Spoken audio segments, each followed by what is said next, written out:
Hi, good morning guys. അപ്പം ഇന്ന് രാവിലെ നേരത്തെ എണീറ്റ് ഗോതമ്പ് കൊണ്ട് ഒരു ദോശ ഉണ്ടാക്കാമെന്ന് വിചാരിക്കുകയാണ്. അപ്പോൾ ഗൈസ് ചട്ടിയൊക്കെ ചൂടായി വന്നിട്ടുണ്ട്.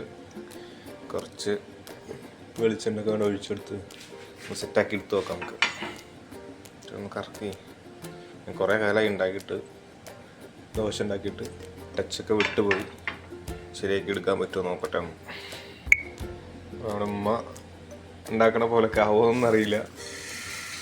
സെറ്റാക്കി നോക്കാം. നമ്മുടെ ജീവിത പ്രശ്നമായി പോയില്ലേ, എന്ത് ചെയ്യാനാ. ശരിയായി വരുന്നുണ്ടോ നോക്കട്ടെ. ഫ്ലെയിം ഒന്ന് കുറച്ച് വെച്ച് കഴിഞ്ഞാൽ ഇങ്ങനെ പൊങ്ങണ പരിപാടി നിർത്താൻ പറ്റുമോ നമുക്ക്? ആ, മഷാ അല്ലാ, മബ്രൂക്ക്. ശരിയായി വരുന്നുണ്ട്. ചൂടൊക്കെ വരുന്നുണ്ട്, കണ്ടല്ലേ? സംഭവം ചൂടായിട്ട് വരുന്നുണ്ട് കേട്ടോ.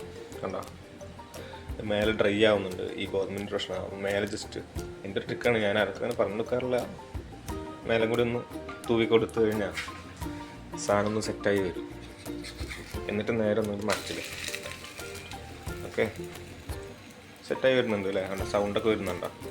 അങ്ങനെ കരയാൻ തുടങ്ങിയിട്ടുണ്ട്. ഇത്രേ ഉള്ളൂ. Simple, so simple. നമുക്കൊരു സമയം കണ്ടെത്തിയാൽ മതി. ഫുഡൊക്കെ ഉണ്ടാക്കുക എന്ന് പറഞ്ഞു കഴിഞ്ഞാൽ വളരെ സിമ്പിളായിട്ടുള്ള കാര്യമാണ്.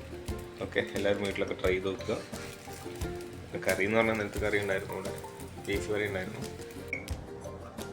അപ്പോൾ ഗൈസ്, നമ്മൾ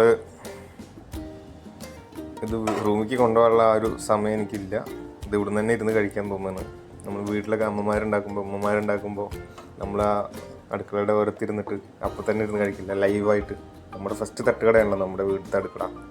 അപ്പോൾ ആ ഒരു ഓർമ്മ പുതുക്കാൻ വേണ്ടിയിട്ട് ഇവിടെ തന്നെ ഇരുന്ന് കഴിക്കാമെന്ന് വിചാരിക്കുകയാണ്. ഇതൊന്ന് നോക്കി നോക്കട്ടെ എങ്ങനെ ഉണ്ടെന്ന് സംഭവം. ഓക്കേ, പൊളി അടിപൊളി വരുന്നുണ്ട് കേട്ടോ. ടേസ്റ്റ് ഉണ്ട്.